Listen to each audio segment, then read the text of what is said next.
자, 한번 따라서 하세요. 하나님을 기쁘시게 한 사람들. 히브리서 11장의 말씀을 가지고 하나님을 기쁘시게 한 사람들이 누군가?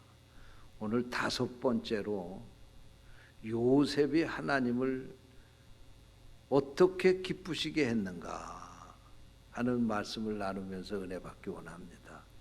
할렐루야.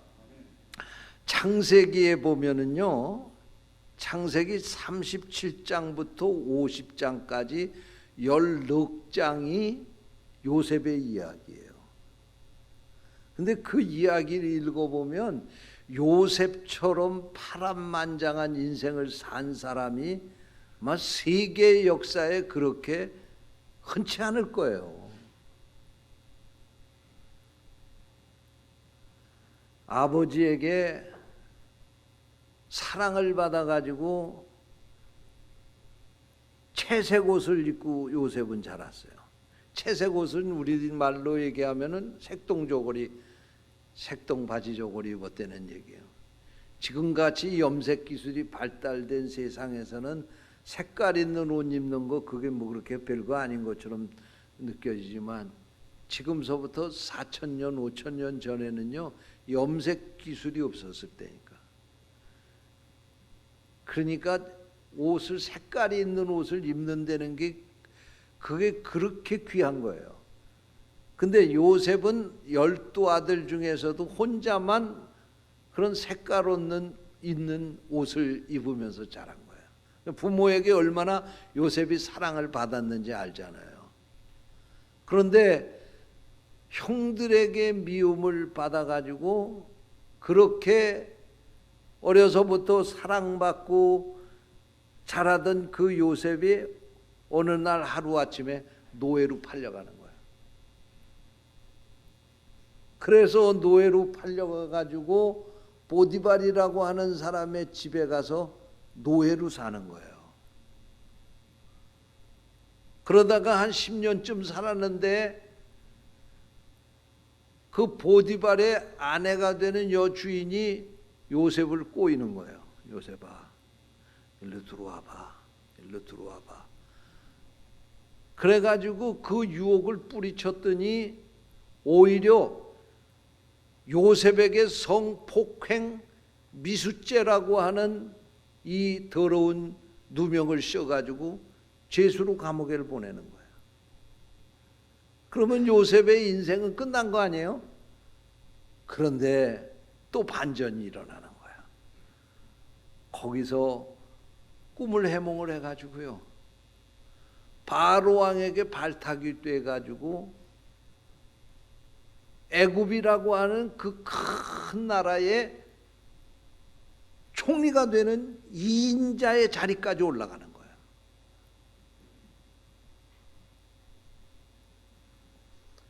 그 자리에 올라가서 총리를 하면서 자기를 팔아먹은 원수 같은 형들을 또 만나요. 그리고 그의 가족들을 다 애굽으로 초청을 해서 가나안 땅에 있었으면 그 가족들 70명이 굶어 죽었을지도 모르는데 요셉이 그 잘 사는 나라 애굽의 총리가 됐으니까요, 그곳에 가서 요즘 말로 얘기하면 VIP 대접을 받으면서 그곳에서 호의호식하면서 살게 되는 거예요. 이러한 사건들을 통해 가지고 그 요셉의 인생은 몇 번이나 역전되고 또 다시 반전되고 그런 인생을 사는 아주 파란만장한 그런 인생을 산 사람이 요셉이에요. 그런데 이 히브리서 11장에는 그 믿음의 선조들에 대한 이야기를 하면서 그 가운데서도 요셉과 같이 파란만장한 인생을 살아서 성경 창세기에는 14장이나 그의 인생에 대한 이야기를 기록했는데 이 히브리서 기자는요, 요셉을 기록하면서 딱 한 절로 정리를 한 거예요. 요셉에 대해서. 그 말씀이 오늘 본문 말씀입니다. 믿음으로 요셉은 임종시에 이스라엘 자손들의 떠날 것을 말하고 또 자기의 뼈를 위하여 명하였으며. 이게 요셉에 대한 이야기야. 단 한 절로 정리를 한 거예요. 저는 오늘 이 시간에 하나님을 기쁘시게 한 사람들 가운데 요셉이라고 하는 사람의 이야기를 하면서, 그러면 이 요셉이 어떻게 하나님을 기쁘시게 했는가, 성경의 말씀을 가지고 세 가지만 간추려서 말씀을 드리면서 요셉이 이런 일들을 통해서 하나님을 기쁘시게 했다. 오늘 우리들도 이 요셉을 본받아서 우리 생에 다하는 그날까지 하나님 기쁘시게 하며 살기를 원합니다. 할렐루야. 자, 그러면 첫째로 요셉이 어떻게 하나님을 기쁘시게 했는가? 보디발 아내의 유혹을 뿌리친 사건을 통해서 하나님을 기쁘시게 했어요. 할렐루야. 여러분, 내가 믿음을 가지고 있느냐 없느냐는 죄의 유혹을 당했을 때 그가 대처하는 그 삶을 통해서 알 수가 있는 거예요. 요셉은 창세기 39장 6절 말씀에 보니까 그 용모가 빼어나고 아름다웠다고 그랬습니다. 오늘날 말로, 오늘날 버전으로 말하면은 꽃미남이라는 얘기예요. 예? 아주 영화 배우들, 잘생긴 사람들, 연예인들 잘생긴 사람들 보면요, 정말 어떻게 저렇게 잘생겼을까, 그런 생각이 들 만큼 아름답잖아요. 근데 요셉이 바로 그랬다, 그런 말씀이에요.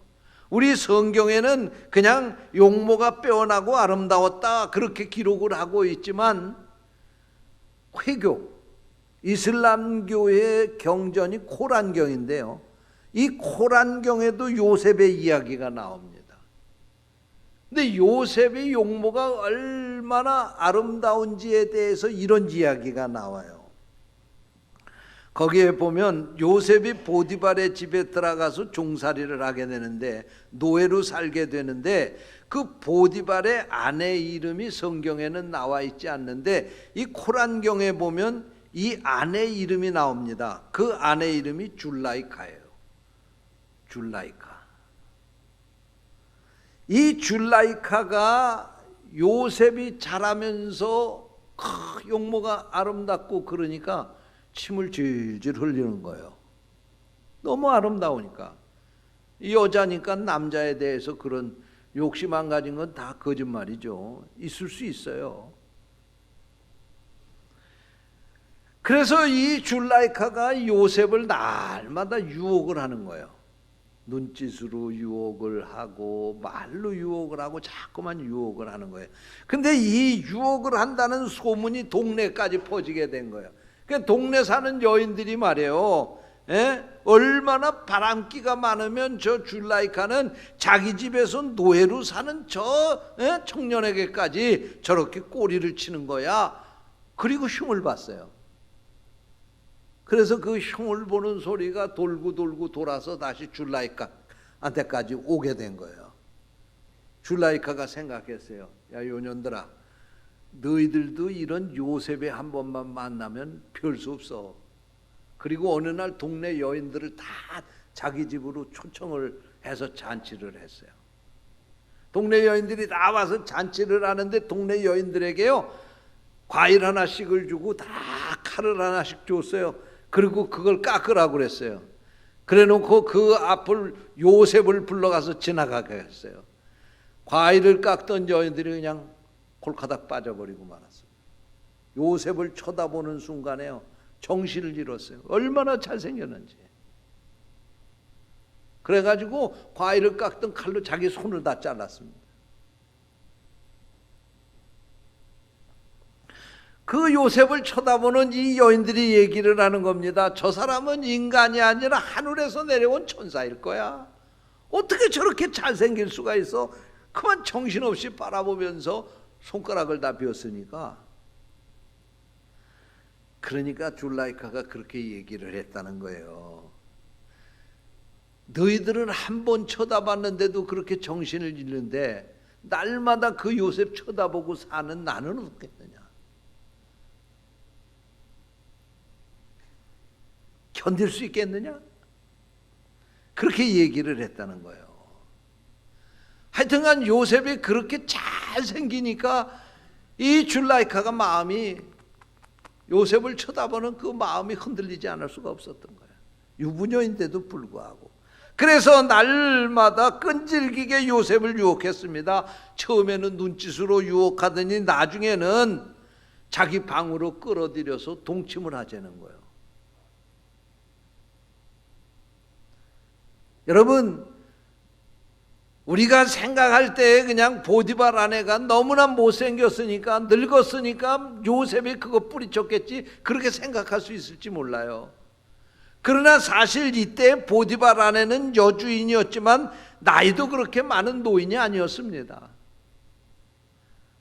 뿐만 아니라 좋은 가정에서 호요식하면서 사는 여자라 나이가 조금 들기는 했지만은 아주 고상하고 또 그리고 아주 아름다운 그런 여인이었다고 합니다. 그래서 성경에 대한 이 그림을 그린 렘브란트라고 하는 화가가 있는데, 이 렘브란트를 비롯해서 많은 화가들이 이 보디발 여인이 요셉을 유혹한 이야기를 성화로 그린 게 많아요. 검색을 해보니까요, 수십 장이 되더라고요. 화가들이 이 보디발 아내에 대해서, 아내가 요셉을 유혹하는 그 장면을 그림 한 장으로 그린 거예요. 그런데 그 그림을 보니까 다 뻘거벗은 그 아름다운 여자의 그 몸매를 가지고 뻘거를 뻘거벗고 요셉을 유혹하는 그런 그림을 그렸더라고요. 여러분, 이 요셉을 유혹하는 이 아내는 육체적으로도 그렇게 유혹을 받을 만큼 그런 육체고 아름답고 그랬을 뿐만 아니라 이 여인은 요셉이 노예인데 죽일 수도 있고 살릴 수도 있는 권세가 있는 여인이에요.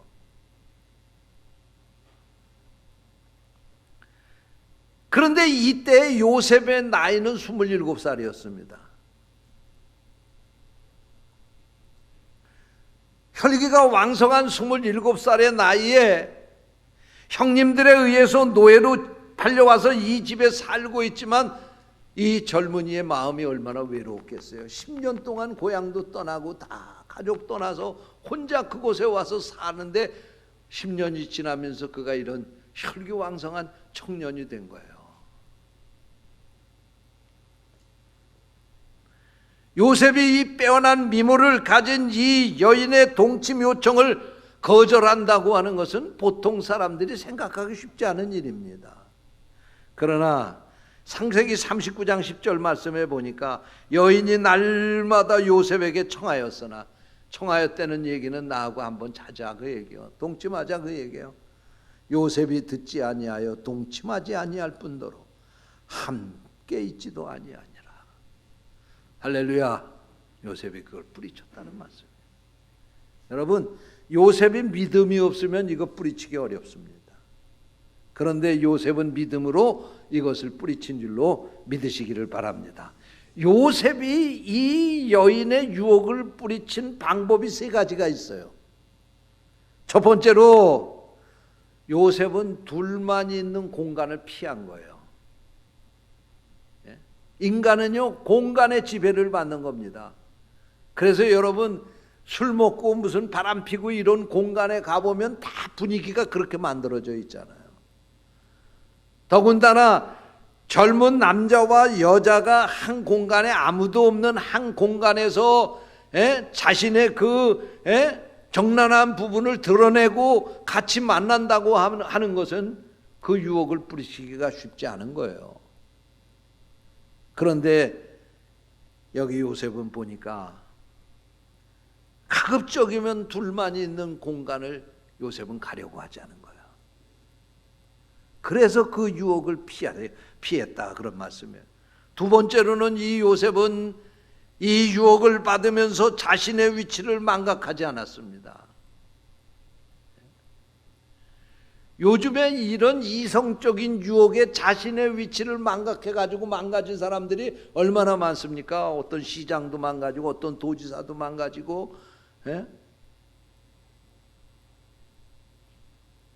요셉은 자기는 이 집의 노예 한 사람이에요.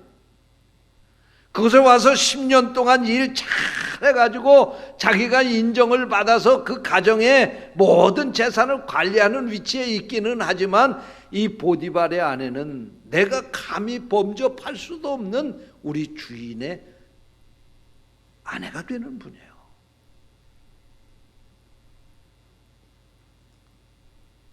요셉은 이 사실을 망각하지 않았어요. 여러분, 이 주인의 아내가 그것도 자기가 가서 그 겁탈을 하려고 그런 게 아니고 주인의 아내가 자기를 유혹해 불러들이는데도 불구하고 요셉은요, 자기의 선이 분명했던 거예요. 내 노예 같은 내가, 노예인 내가 감히 어떻게 여주인에게 가까이 갈 수가 있는가? 여주인이 유혹한다 할지라도 내 자리는 주인 보디발로부터 이 아내는 감히 가까이 할 수도 없도록 그렇게 내가 이 주인에게 부탁을 받고 쓰임을 받고 있는데 내가 어떻게 그 자리를 벗어날 수가 있겠는가? 여러분, 요즘에 세상에 많은 사람들이 정말로 노력하고 애써서 그 높은 자리에까지 올라가다가 하루아침에 이성의 유혹을 뿌리치지 못함으로 말미암아 하루아침에 그의 위치가 추락하는 것을 우리는 수도 없이 보고 있지 않습니까? 요셉은 이것을 철저하게 지켜 죄를 짓지 않았다는 말씀이에요.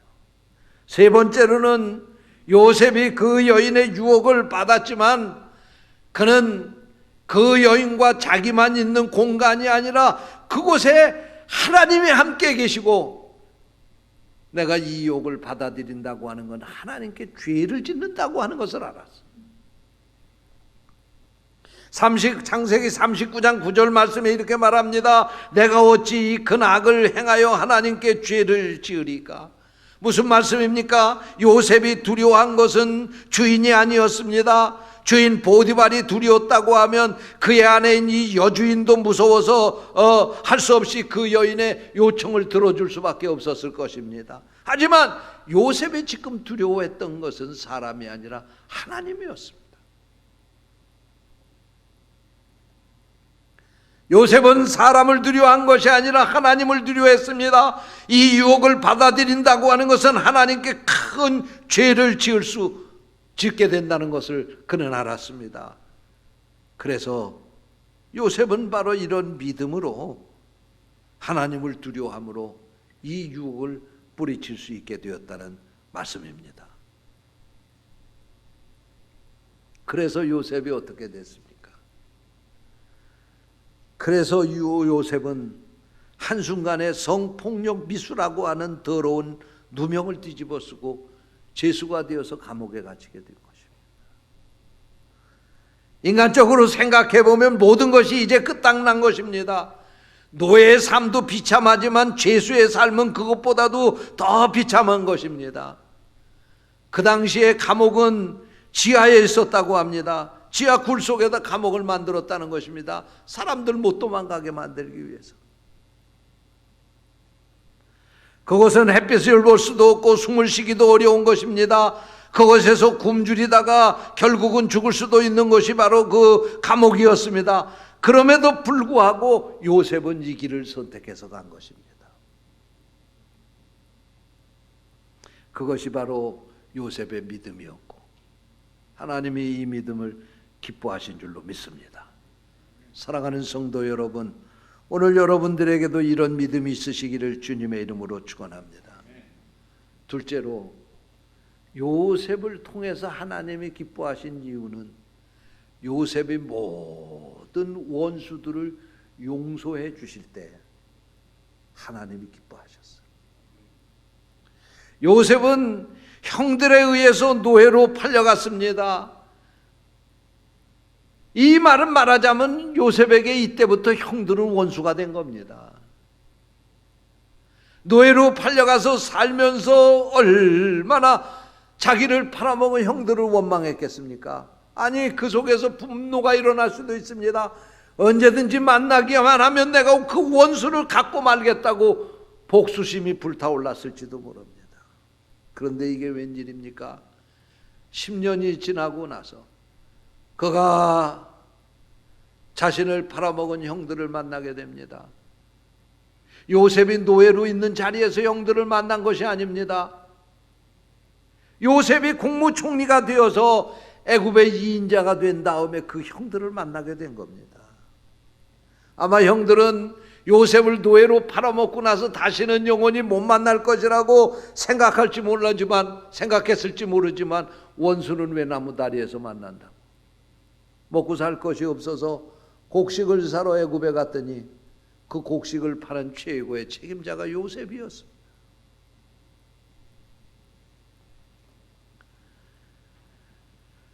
이 형들은 자신들의 죄를 알았기에 요셉을 만나고 나서 벌벌 떨었을 것입니다. 틀림없이 요셉이 이제는 자기들에게 원수를 갚을 것이라고 생각을 했을 것입니다. 그런데 이 요셉이 이렇게 말하는 것입니다. 들어보세요. 당신들이 나를 이곳에 팔았다고 해서 근심하지 마소서. 한탄하지 마소서. 하나님이 생명을 구원하시려고 나를 당신들보다 먼저 보내셨나이다. 요셉은 스스로 자기가 원해서 애굽에 온 것이 아닙니다. 자유로운 상태에서 애굽에 여행 온 것이 아닙니다. 형들에 의해서 팔려서 노예 신분으로 강제로 끌려왔습니다. 그동안 얼마나 요셉의 마음속에 형들의 미움이 가득 찼겠습니까? 얼마나 억울하고 분했겠습니까? 그런데 요셉은 미움에 사로잡히지 않았습니다. 분노심에 불타지 않았습니다. 왜냐하면 요셉의 마음속에 믿음이 있었기 때문에 그렇습니다. 가나안 땅에서 살 때부터 아버지로부터 하나님을 배우고 하나님을 믿고 사는 그 믿음을 지금까지 간직했기 때문입니다.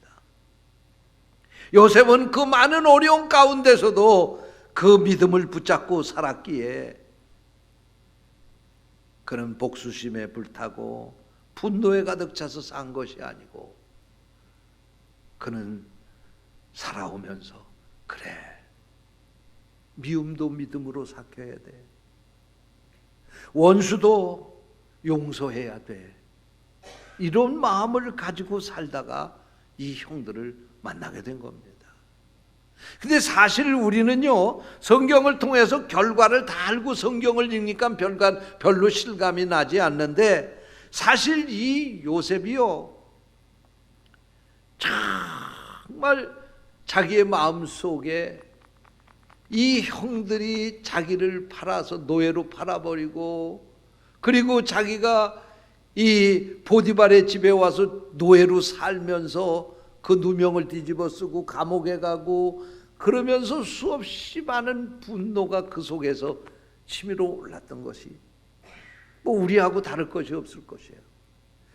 그런 마음을 가지고 살았다고 하는 것을 이 사건을 통해서 증명할 수가 있는 겁니다.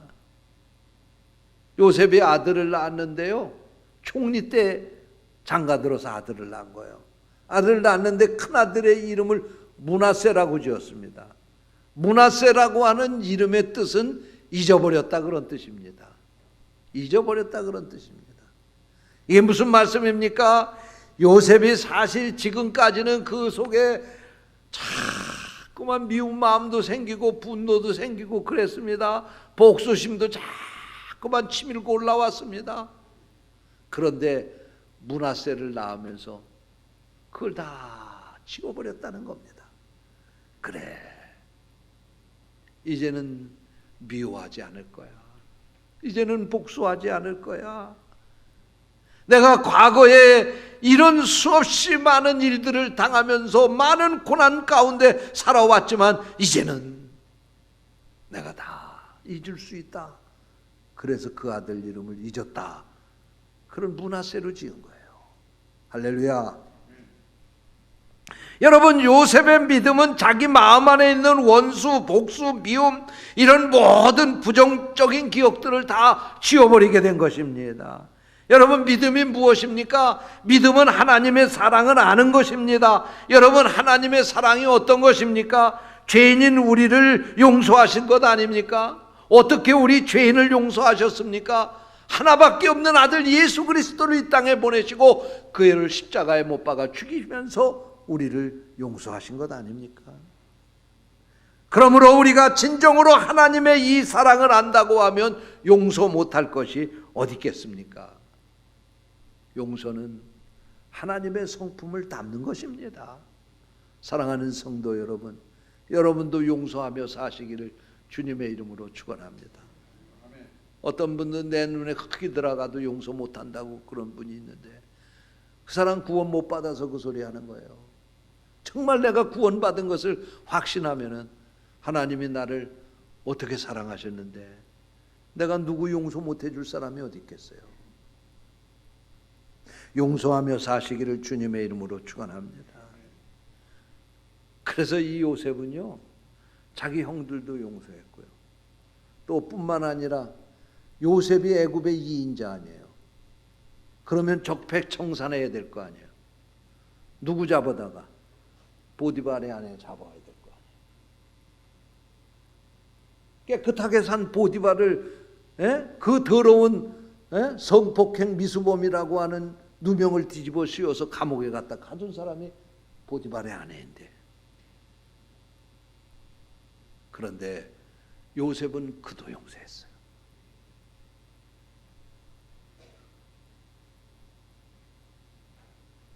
얼마나 하나님이 요셉을 보면서 기뻐하셨을까요? 여러분, 이런 믿음 가지고 사시기를 축원합니다. 셋째로, 언제 하나님이 요셉을 보고 기뻐하셨을까요?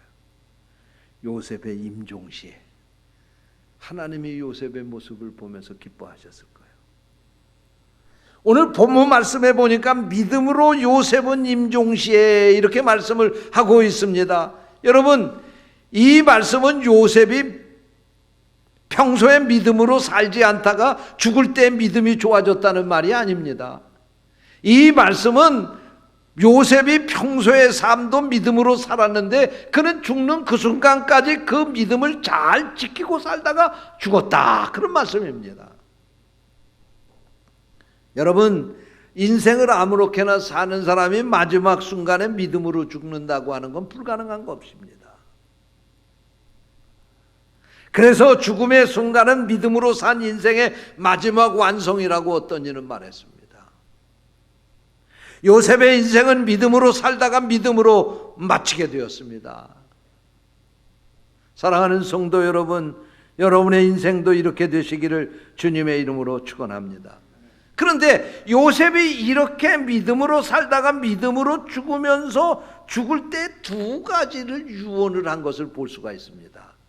첫 번째로는 자기 후손들에게 애굽을 떠나서 가나안 땅으로 가라, 그리고 유언을 했고요. 두 번째로 유언을 한 것은 내 뼈를 고향으로 가서 가나안 땅에다 묻어달라, 그런 유언을 했습니다. 여러분, 요셉은요, 애굽의 총리가 되어서 그곳에서 일평생 동안 산 사람입니다. 애굽의 총리가 돼서 110세에 죽기까지 애굽의 총리 된 게 30세쯤으로 추정을 하는데, 그때부터 110살 때까지 그는 애굽에서 총리로 살면서 애굽에서 남부럽지 않은 삶을 구축한 사람입니다. 뭐 요즘 버전으로 말하면 그의 생활 수준은 상위권 1% 안에 들어가는 사람입니다. 그렇다고 하면은 그가 가지고 있는 것은 얼마나 많겠습니까? 그 자기 자식들이나 후손들에게 이거 잘 지키라고 유언을 해야 될 거 아닙니까? 또 요셉은요, 과거의 어떤 총리처럼 그저 행정적으로 총리 자리에 올라 있는 게 아닙니다. 그는 바로왕에게 인정을 받아서 바로왕의 모든 권세까지도 다 자기가 행할 만큼 그런 권세를 가졌던 애굽의 당당한 이인자였습니다. 그랬기에 그 가족들도 그곳에 이민을 가서 그 가족들이 귀족 대접을 받으면서 고센 땅에서 살 수 있었던 것입니다. 그는 과거에는 고생을 많이 하며 살았지만은 그는 성공의 금자탑을 쌓은 사람입니다. 그는 누구보다도 뛰어난 그런 인생을 훌륭하게 살아온 사람입니다. 그렇다고 하면 지금 자기가 얻었던 것들을 자손들에게 지키라고 유언을 할 법도 한데, 이 요셉은 자손들에게 유언을 하기를 너희들 여기에서 누리던 부귀영화 다 버리고 다시 고향 땅으로 돌아가야 된다는 거예요. 왜요? 그곳이 하나님이 약속하신 땅이기 때문에 그런 것입니다. 이 말씀의 의미는 이 애굽에서 누리는 부귀영화보다도 비록 저 삭막하고 가문 저 가나안 땅이지만 그곳에 가서 하나님의 약속을 이루기 위해서 살아가는 것이 애굽 땅에서 부귀영화를 누리는 것보다 더 값진 일이라고 하는 사실을 알았기 때문에 요셉은 이 모든 것을 버리고 가나안 땅으로 갈 것을 그들에게 유언하고 있습니다. 뿐만 아니라 요셉은 자기의 해골까지 들고 가나안 땅으로 가서 묻어달라는 것입니다. 요셉 자신도 죽지만 자기가 이 땅에서 훌륭하게 성공의 자리에까지 선 그런 사람으로 위대한 인물로 남는 것보다는 이름 없이 저 약속의 땅 가나안에 가서 하나님의 백성으로 살다가 죽었다고 하는 그 영광을 요셉은 더 귀하게 여긴 겁니다. 강대국의 총리의 신분보다도 언약의 백성의 신분을 그는 더 귀하게 여긴 겁니다. 국무총리의 가족의 특권보다도 언약의 백성으로 특권이 더 귀하다고 하는 것을 그는 알았기 때문에 자기 자손들에게 이 애굽 땅을 떠나서 가나안으로 가야 된다는 것입니다. 아직까지 약속이 실현되지는 않았지만 그는 하나님의 약속을 반드시 이루어질 거라고 믿었던 것입니다. 그래서 가나안 땅으로 가라는 것입니다. 위대한 정치인으로 미라가 되어서 많은 사람들의 기념이 되어서 사는 것보다는 해골로 땅속에 묻혀지지만 내 땅 약속의 땅, 하나님의 약속을 기다리는 그 땅에 하나님의 백성의 한 사람으로 묻혀있는 것, 요셉은 그것을 더 귀하게 여긴 것입니다. 사랑하는 성도 여러분, 오늘 여러분에게도 하나님이 이런 믿음을 주시기를 축원합니다. 이 세상의 부귀영화 모든 것 언젠간 우리 손에 다 떠나가게 될 것입니다. 그 헛된 것에 여러분의 인생 걸고 살지 마세요. 하나님의 백성으로 하나님의 약속을 바라보며 이 세상의 것보다도 하나님의 주시는 은혜와 영광이 더 귀하고 크다는 것을 기억하시고 날마다 그런 믿음으로 여러분의 인생을 살아갈 수 있게 되시기를 주님의 이름으로 축원합니다. 기도하겠습니다. 하나님 아버지, 감사합니다. 오늘 우리에게 귀한 말씀을 주시고 요셉이 어떻게 하나님을 기쁘시게 했는지를 보게 해주시니 감사합니다. 우리도 이런 믿음 가지고 생명 다하는 그날까지 하나님 기쁘시게 하며 살아가는 저희들 되게 해 주옵소서. 주님의 이름으로 간절히 기도하옵나이다. 아멘.